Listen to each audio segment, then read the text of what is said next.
नमस्कार। अध्याय 25।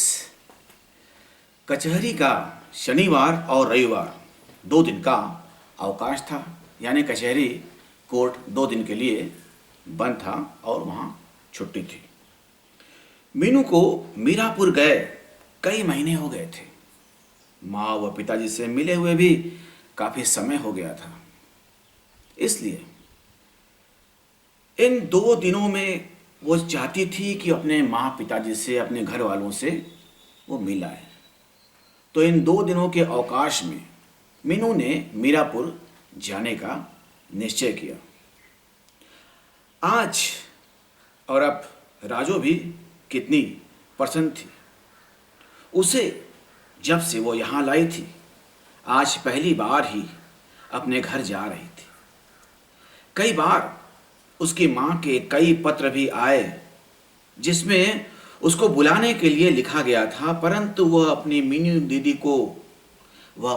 दीदी को छोड़ करके जाने का साहस नहीं कर पाई थी। जैसे ही मीनू बस में चढ़ी, उसे अपने पड़ोस की मौसी बैठी दिखाई दी। उनके साथ उनकी कोई महिला संबंधी भी थी। मीनू ने उन्हें देखकर उनका अभिवादन किया और उनके आगे की सीट जो कि खाली पड़ी थी उस पर राजू के साथ बैठ गई।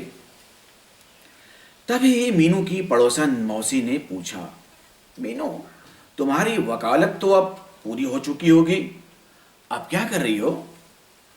मौसी, मैंने अब मेरठ में ही प्रैक्टिस शुरू कर दी है, मीनू ने जवाब दिया। अच्छा, प्रैक्टिस भी शुरू कर दी है? तब तो मेरठ में ही घर लेकर रह रही होगी। हाँ मौसी, मीनू ने संक्षिप्त सा जवाब दिया, छोटा सा उत्तर दिया। अरे, बिल्कुल अकेले कैसे रह लेती है तू? मैं अकेली नहीं मौसी, ये राजू मेरे साथ रहती है। कुछ भी हो, जब तक अपने घर का कोई न रहता हो तब तक क्या? मतलब वो ऐसा कहना चाहती हैं कि जब तक अपने घर वाला साथ में न रहता हो, खासकर किसी लड़की के साथ अगर कोई घर वाला न रहता हो, यदि वो कहीं बाहर रह रही हो, बाहर रह के पढ़ रही हो या कुछ कर रही हो और उस समय उसके साथ उसका घर वाला नहीं है, तब क्या?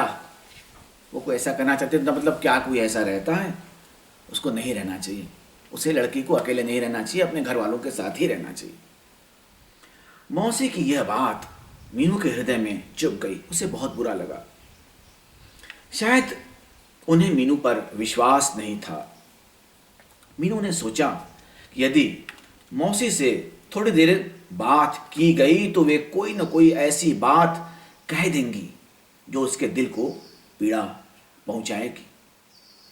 इसलिए उसने अपने बैग से उपन्यास निकालकर पढ़ना शुरू कर दिया। मीनू को पढ़ती देखकर मौसी ने अपनी साथ बैठी महिला से बातें शुरू कर दी। उस महिला ने पूछा, यह लड़की कौन है जिससे तुम बातें कर रही थी? मौसी बोली, अरे ये हमारे पड़ोस की ही एक लड़की है। उसके माता पिता ने इसका ऐसा दिमाग खराब कर दिया है कि यह शादी करने के लिए तैयार ही नहीं है। मैंने भी इसके लिए एक लड़का बताया था, परंतु इसने तो मना कर दिया।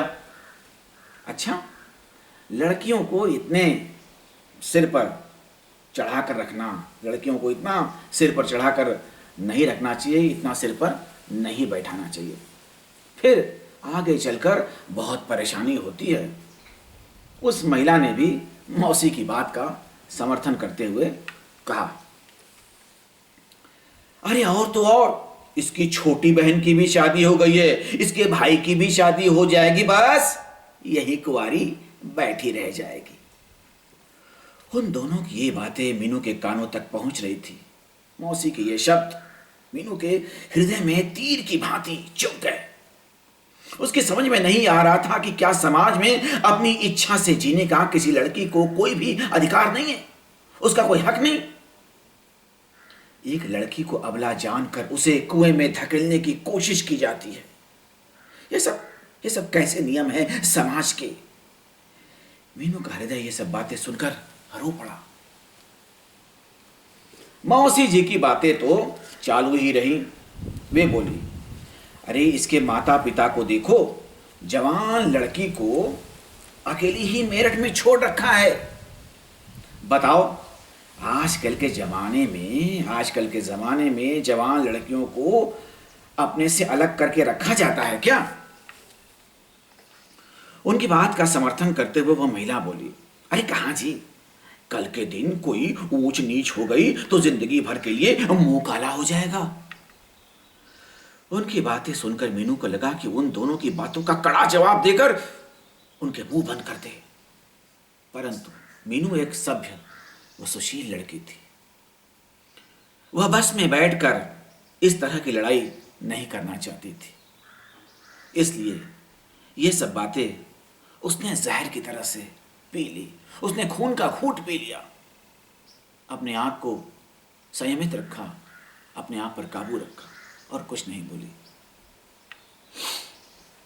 मीनू ने अपने ऊपर संयम रखने की कोशिश की, परंतु उसका हृदय इन सब बातों से बेचैन हो रहा था।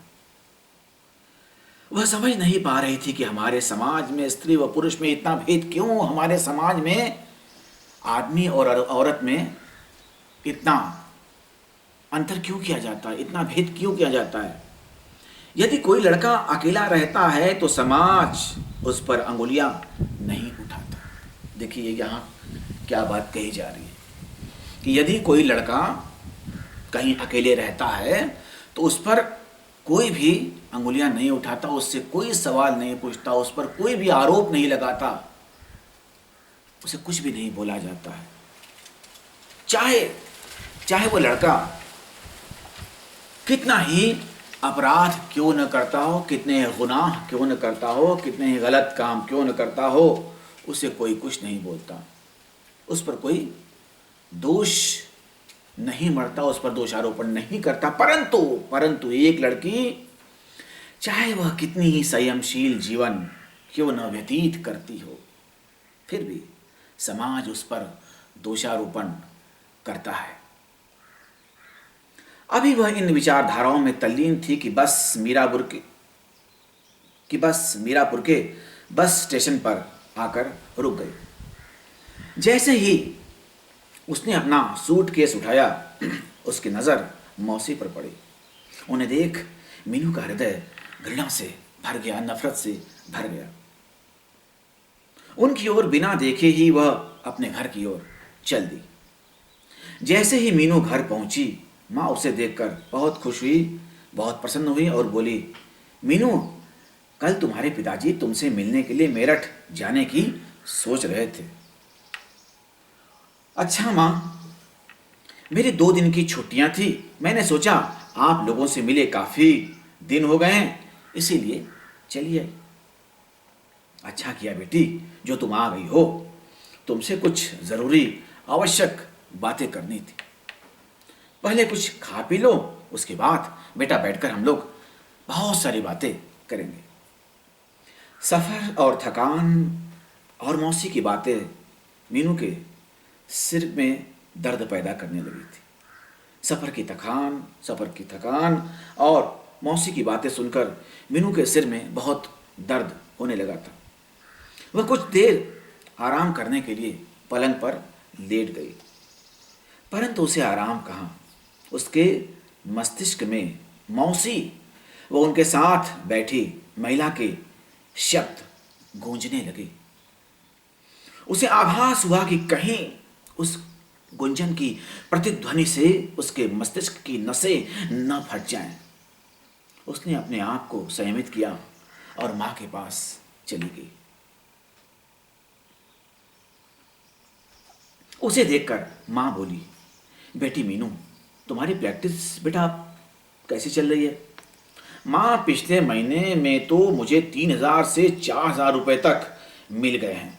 वैसे अभी बहुत ज़्यादा समय नहीं हुआ है, 1-2 वर्ष में तो आशा है कि प्रैक्टिस और भी अच्छी चलेगी। और मेरा काम बहुत अच्छा होने वाला है, मेरा काम बहुत अच्छा आगे बढ़ेगा, ये मुझे उम्मीद है।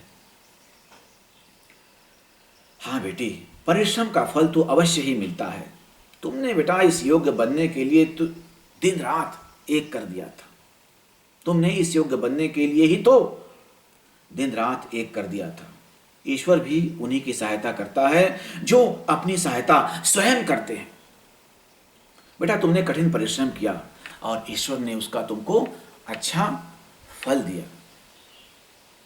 हाँ माँ, इसमें आपका भी बहुत बड़ा योगदान वो आशीर्वाद रहा है।